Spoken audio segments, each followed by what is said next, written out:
talking about the Ravens and where they're going to go for agency wise. That's really interesting because their running back room, and we talked about it here on Monday, and obviously ever since their season ended, about where the running back position is going to go. Yeah, Gus Edwards, J.K. Dobbins, and Dalvin Cook all is free agent. So Derrick Henry is a guy who there was just so much smoke around him at the trade deadline. It just felt like it was destiny, like it was going to happen, and then like at the last second it fell apart.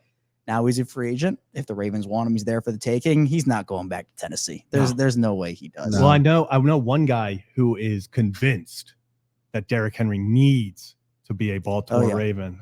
Brad, do we have that clip? Yeah, here we go. So we got RG3 making a case for Derrick Henry to Baltimore. Here we go.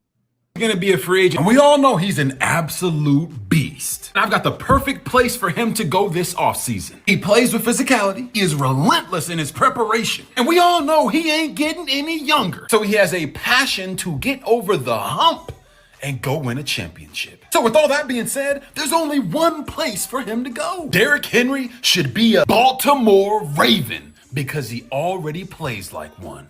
Lamar Jackson and Derrick Henry just so happened to be the duo we didn't know we needed. So I love the way that he served that up. I love the way that he sold it. But there are definitely a lot of cases. We talked about this during the season when we thought that there was potential, and it kind of seemed as if the owner of the Titans was the one that vetoed that. It kind of felt like it was all but a done deal. And then at the stroke of midnight ended up not coming to fruition. So, as much as it pains me, Gus Edwards might more than likely will not be a Raven next year. Yeah. Dalvin Cook, I still feel like that whole signing was weird anyway, but Dalvin Cook could end up being in the mix again. Yeah. But J.K. Dobbins, I think, is not going to be a Raven next year unless he's willing to actually come to the table and work with Eric DeCosta. But Derrick Henry kind of really seems like that guy. Mm-hmm. The big problem, obviously, is going to be cap space to be able to sign a legacy running back like that. And that's some of the rumors that we're hearing about the Ravens wanting to sign a legacy guy. And they're going to have to clear up that cap space. And the Ravens have one of the tightest room for margin as far as that's concerned. I know, Kevin, you can talk a little bit more on that, but I would love to see Derrick Henry in purple. That's for sure. Yeah, I think if just imagining Lamar and Derrick Henry in the same backfield, like again, regardless of, if you want to talk about, is Derrick Henry declining? Is he in, his prime anymore or whatnot? Just having a guy like Derrick Henry in the backfield and also having to deal with Lamar Jackson and that threat too, it would keep me up if I'm a defensive coordinator. Yeah. Like seriously. Now I know that for Spotrac, they have, they do a bunch of cap stuff and have all the cap information out there. They have him projected, I believe it's 2 years, $20 million with 13 guaranteed. So you're essentially, now is that a backloaded contract where you have the cap hit be really little in year one, and then you can cut bait after a year and have essentially be a 1 year deal? It's a 2 year contract. We'll see. But I think the thing with the Ravens is they only have about, and this is before restructures and everything, so they're going to be able to create more, but it's around $3 to $7-ish million in cap space right now. It's not a lot of money. No. And we know that the Ravens have a bunch of really good free agents like Justin Madubuike and Patrick Queen and Geno Stone, and I could go on and on and on and on and on with that list. So in terms of if a Derrick Henry would prevent you, if it is 2 years, $20 million, would that $10 million or whatever it is, would that prevent you from bringing in a cornerback for depth if they don't get Ronald Darby or Arthur Millette back? Would that prevent them from bringing in maybe a wide receiver? There's a lot of conversation about what happens with Odell Beckham, and if there's a guy that's going to come in and essentially take that quote-unquote veteran spot in the lineup. So is signing a running back, whether it is Henry or if you want to go to the Josh Jacobs train or Saquon Barkley or whoever it may be, there's a debate because I think there was a graphic, I can't remember who put it out, but over the last 10 or 12, maybe 15 years, the starting running back on every Super Bowl winner,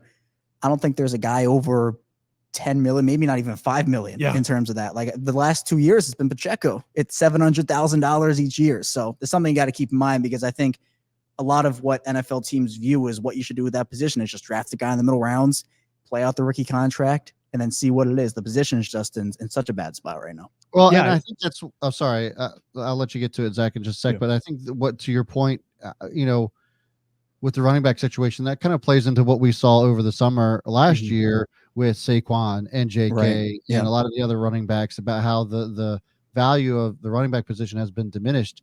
and we're going to get into this topic in a little bit later, but with the quarterback position costing teams so much money, that's the playbook in which a lot of these organizations are going to have to work with, is having these low value players, and I'm just talking about monetarily, of course, but having these rookies come in on their rookie contracts and hoping that they just ball out because they don't have many other options, because they've had to pay some of these quarterbacks, and the quarterback gap has been so crazy. Again, we'll talk about that in a bit, but it's just been insane.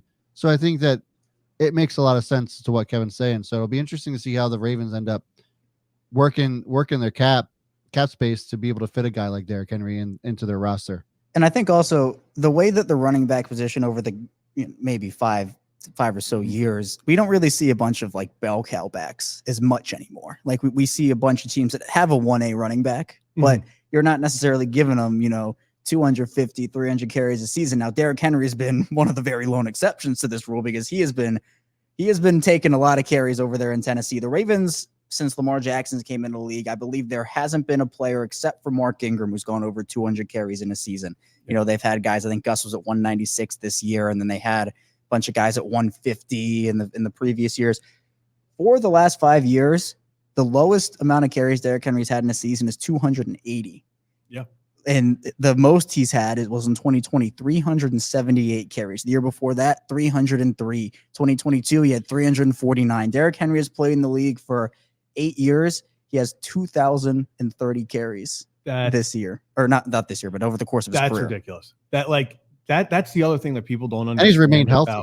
Yeah, that's what people don't understand about what an enigma it's been with Derrick Henry, because they just give him the ball. And even this past year, when they weren't necessarily playing for anything towards the end, they still their goal is they're like, hey, even if we're losing, whatever the situation may be, we're going to give you your touches. And I don't know if it's still, thinking about the AFC Championship, but every time I think about the Ravens signing a massive running back, I'm like, what's it matter if we're only going to give him 6 carries? So that's the big hump I have to get over mentally when talking about bringing in a star running back, because like you brought up, Super Bowl teams recently have not had high paid running backs. I think, honestly, if we're talking about guys that I think fit that mold over the past few years, J.K. Dobbins was the guy for the Ravens. It sucks that he was injured, but that was the low cost. You got him in the second round. He didn't have a big cap hit. He was, team friendly salary. That was the guy. If he could have stayed healthy and taken that leap, that would have been the perfect situation. Yeah. And I see we got a comment here. Could you take what Kevin said, or what I was saying is a bigger reason to sign a Derrick Henry or Josh Jacobs type? If teams are valuing free agent running backs less now, the Ravens could take advantage of that.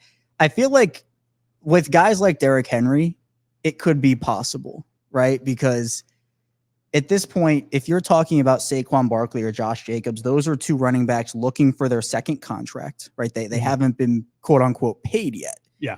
So you're looking for those guys who both played on some version of a 1-year extension off of the franchise tag. But Derrick Henry has earned, this is not his second contract. No. He's not, 24, 25 years old anymore.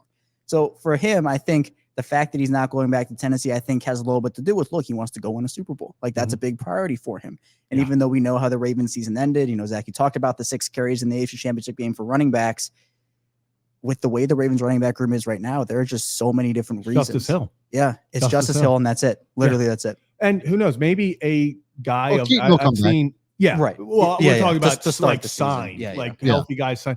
And who knows, maybe having a guy like a Derrick Henry forces the Ravens in the playoffs to stick to their game plan.